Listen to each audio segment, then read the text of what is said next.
Bob, en revanche, est notre pilote du jour. Avec Bob Garcia, on va parler d'aviation, de l'histoire de l'aviation, des meetings, des meilleurs moyens d'apprendre à piloter ou de voler. C'est le rêve absolu de l'homme, Bob, finalement. Oui, c'est le rêve d'Icare, d'ailleurs. Ça porte le nom d'un meeting célèbre à Royan. Et on va en parler avec Une trace dans le ciel d'Agnès Clancier, qui est un magnifique ouvrage qui est sorti en 2017 aux éditions Arléa et qui concerne une personne qu'on connaît bien puisqu'elle est née à Limoges en 1898. C'est Maryse Bastier. Quelle femme. Quelle femme, oui. Peut-être avant de parler de Maryse Bastier, quelques chiffres. Il y a quand même 600 aéroclubs répartis dans toute la France, dont 80 uniquement en Aquitaine, pour 40 000 licenciés, oui, en France. Beaucoup, hein. C'est beaucoup, c'est le deuxième pays au monde, juste derrière les USA, vous vous rendez compte. Et en nombre d'heures de vol, on est les premiers en Europe. Voilà. Donc c'est une petite transition pour parler de Maryse Bastier, qui, elle, par contre, a été effectivement précurseur dans plein de domaines. Elle était au départ très pauvre, elle a perdu son papa. Son histoire est vraiment un roman, et c'est pas pour rien d'ailleurs qu'Agnès Clancier en a fait ce roman extraordinaire. Et elle a donc... je ne sais pas ce qui vous fait rire, Christophe, mais Non, parce que je suis en train de penser à cette femme dans un univers masculin qui d'un seul coup dit « Ok, moi je vais prendre mon avion et je vais vous montrer un petit peu la vie. » quoi. Et je me dis qu'à l'époque, je pense aux légendaires par exemple qui lui rendent un peu hommage à Saint-Junien, et je me dis qu'aujourd'hui les mecs qui pilotent de manière un peu virile en disant ouais, ok machin, ils doivent se souvenir un peu de Maryse Bastier. Elle l'aura, permettez-moi l'expression, entre guillemets, damé le pion, si j'ose dire, car elle a battu un record, notamment celui de la durée en vol, de 38 heures en vol, toute seule dans un avion où elle était avec des, comment on peut dire, des bonbonnes de carburant. C'était une bombe volante. Hein. Et à Saint-Junien, on rend hommage à ces avions-là, parce qu'il y a les pilotes, il y a les avions. Saint-Junien, c'est à côté de Limoges, entre Angoulême et Limoges. C'est ces avions-là qu'elle a connus. Voilà, ces images qu'on voit, ça se tient donc les 8 et 9 septembre prochains. Il y a 40 avions de légende, dont effectivement ce type d'avion qu'elle a pu piloter.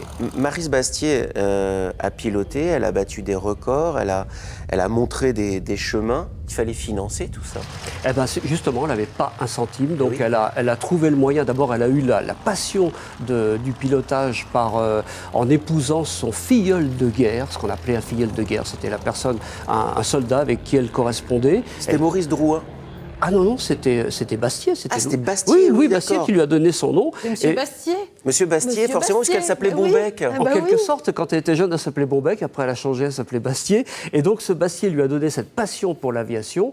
Et quand il est mort, lui aussi, en tant que pilote, il est mort dans un accident d'avion. Comme elle, beaucoup plus tard, en 52, d'ailleurs, c'est vraiment des destins incroyables. Elle s'est fait financer ça par un autre pilote. Ah oui, lui, c'est Maurice Drouin. Voilà, qu'il a pris sous son aile, c'est le cas de le dire, et qui lui a permis de passer son brevet de pilote à Bordeaux, d'ailleurs.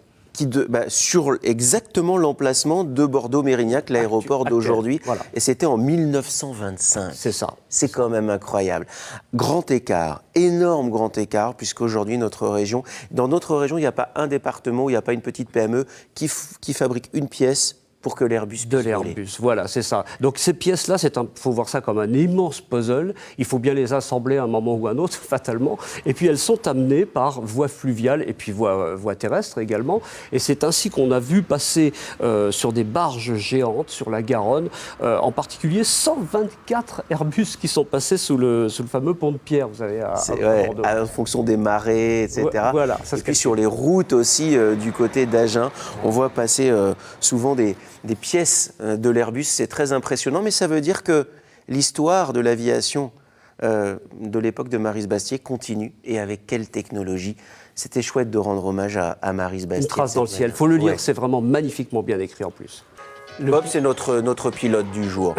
Vous rêvez de devenir pilote ou alors simplement faire un baptême de l'air, c'est possible partout. Oui, bien sûr. Et puis, on peut aussi devenir pilote à pas très très cher, contrairement à pas mal d'idées reçues, parce qu'il y a différents niveaux, différents types d'appareils qu'on peut piloter. On va commencer avec le Light Aircraft Pilot License, comme on dit en bon français, le LAPL. His English is very good. N'est-ce pas? Isn't it? On dirait l'accent de Jacques, dis donc. Presque de Funès aussi dans ces films. Bon, bref, il n'y a pas d'âge pour commencer à piloter. Donc, dans cette licence light, comme on dit, on on peut être pilote en solo, comme on dit, c'est-à-dire sans le moniteur à partir de 16 ans. Ensuite, on passe son examen à partir de 17 ans seulement. Et puis, il faut 30 heures de vol minimum, avec au moins 15 heures en double avec le moniteur et 6 heures en solo. Et pour ça coûte combien? Alors voilà, le prix, c'est entre 3 900 et 4 500 euros seulement. C'est quand même assez cher selon l'appareil. Et on peut être aidé quand même. La Fédération française d'aéronautique vous aide à obtenir des aides, c'est le cas de le dire, de 2000 jusqu'à 2175 euros, presque la moitié, à condition d'avoir moins de 21 ans. Donc vous pouvez encore, génial. Vous pouvez encore y aller, Christophe, moi aussi, tout le monde ici autour de cette table. Il est gentil, voilà. il est aimable.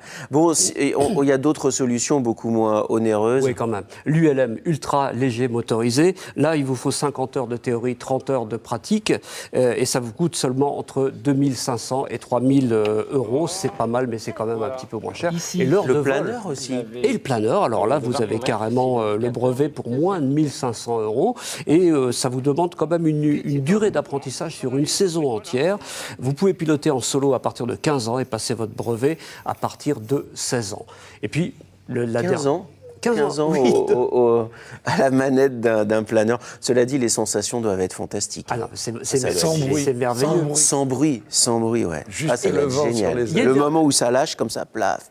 Il y a une dernière solution, sans passer tous ces éléments-là, tous ces problèmes de coût, etc., avec juste un baptême de l'air. Alors évidemment, 15 minutes, c'est 75 euros, 30 minutes, c'est 100 euros. Mais pour ces 100 euros, ces 30 minutes, vous avez un apprentissage. On vous apprend ce que c'est que les palonniers, l'horizon artificiel, on discute avec le pilote. Ah non, mais plus que ça, on vous laisse les commandes et puis vous y allez, vous pilotez. Ah ouais? Oui, c'est un apprentissage en même temps, une initiation en vol. Voilà, ça ne dure pas très longtemps, mais cette sensation-là, ne serait-ce que quelques secondes, c'est impressionnant. Bon, avec 600 aéroclubs répartis sur l'ensemble du territoire français, forcément, vous en avez un à côté de chez vous. Et puis, peut-être que le déclic, ce sera l'un des meetings aériens de cet été ou des nombreuses manifestations qui sont en lien avec l'aviation. Et il y en a partout dans notre région. On va feuilleter ça dans quelques instants avec Bob. Des meetings aériens et des manifestations en lien avec le ciel, il y en a partout en Nouvelle-Aquitaine et ça va démarrer très bientôt. Hein. Oui, et puis alors ça décoiffe, je peux vous le dire, on reste dans le sujet. Non mais Christophe, ne riez pas, j'ai eu des cheveux, il y a longtemps, certes, mais j'ai eu des cheveux. Les musées et des meetings aériens, eh bien, il y en a un peu partout aussi en Nivelle-Aquitaine. Poilu comme un cockpit. On va commencer avec les musées. Bellegarde en Marche, donc c'est à 100 km à l'est de Limoges. Là, vous avez, c'est un musée consacré aux aviateurs creusois et à l'histoire de l'aviation. Un autre musée dont on a un petit peu parlé tout à l'heure au début. Il est génial ce musée-là, juste parce que on a sous-estimé très longtemps la Creuse et l'aviation. Or, même pendant les épisodes de guerre, il y avait des décollages, des terrains d'aviation un peu clandestins, avec des petites lumières posées dans les champs. C'est fabuleux, l'histoire de raconte, tout ça. Effectivement, tout à fait. On en a un petit peu parlé tout à l'heure en quelques mots en présentation de ce magazine. C'était le musée de l'hydravion à Biscarrosse, sur la base de la TECOR. Là aussi, c'est un truc extraordinaire avec des hydravions du monde entier qui se donnent rendez-vous là. Et il y a un autre musée de l'aviation aussi légère à Dax. Enfin voilà, des musées, il y en a un petit peu partout. L'hydravion, c'est vraiment la spécialité de Biscarrosse, parce que on les voit encore. C'est une longue histoire. Et voler en hydravion, c'est une expérience absolument incroyable avec cette côte landaise que l'on peut découvrir.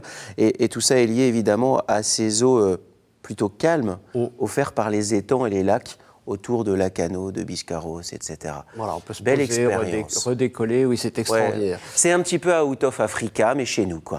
Voilà, on peut dire ça comme ça. Des meetings, il y en a plein aussi pour voir encore des avions de toutes sortes. Je vais vous donner quelques dates. Tiens, du 6 au 10 juin prochain, c'est Rêve d'Icare, le Rêve d'Icare. Ça, c'est à Royan. C'est à Royan, c'est la 20e édition. Alors là, il y a tout ce qui vole, hein. Franchement. Ça va les avions, évidemment, les hélicoptères, mais aussi des drones, des dirigeables, à peu près tout. Et vous avez aussi des expérimentations pour piloter. Enfin voilà, ça dure 5 jours, j'y suis allé. C'est génial. Vous avez, si vous voulez, vous n'avez pas une minute de libre en 5 jours, tellement il y a de choses à voir et de gens à rencontrer. J'y suis déjà allé, c'est absolument fabuleux. On y va pour amener ses enfants et en fait... Une simulation de vol. Non mais absolument. Simulation de siège éjectable, de vol. C'est là où pour la première fois j'avais vu un gyroptère. Absolument, oui. Et bien l'une des premières présentations s'est faite à Royan. Voilà. Il y a des choses qui volent. on les imagine même pas. On a parlé tout à l'heure du Rassemblement international d'hydravions à Biscarrosse. Eh bien, ça se tient à peu près à la même époque, du 8 au 10 juin. Donc si vous ne pouvez pas aller à Royan, allez à Biscarrosse. À Limoges aussi. À Limoges aussi, bien entendu. Il y a les rendez-vous avec le ciel le 1er juillet. Il y a en Poitou-Charentes de nouveau, alors là c'est de la haute voltige que vous allez voir, le 54e meeting de l'aérodrome de Coué-Vérac. Et ça c'est le 22 juillet. Évidemment, on profite des moments où il fait le plus beau, où le ciel est dégagé pour pouvoir voir ces avions voler. Mythique, hein, et c'est l'occasion de penser à Serge Dassault qui a été à l'origine de tellement d'avions qui sont le fleuron de l'aéronautisme français, évidemment. C'est l'occasion de les voir voler en vrai et de les voir soit au sol, soit voler et de discuter avec les pilotes.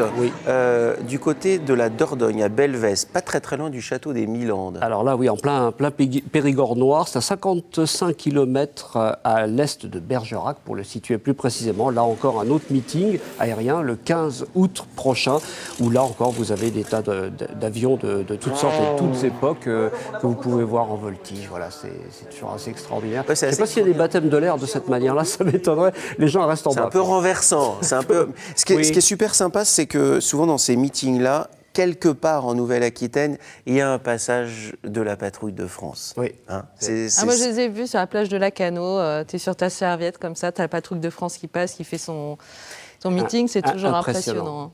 Alors, la patrouille de France, ça nous rend fiers. Je ne sais pas si vous avez déjà ressenti ça, mais on est super fiers de voir ce savoir-faire-là au-dessus de nos têtes, quoi. C'est à quelques centimètres près, quoi. Wow. Donc, c'est très impressionnant. Du côté de Pont-Avis. Alors, un petit dernier.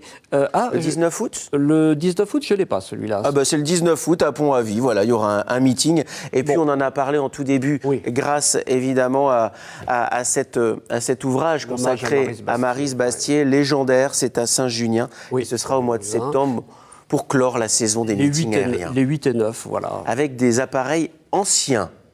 Voilà.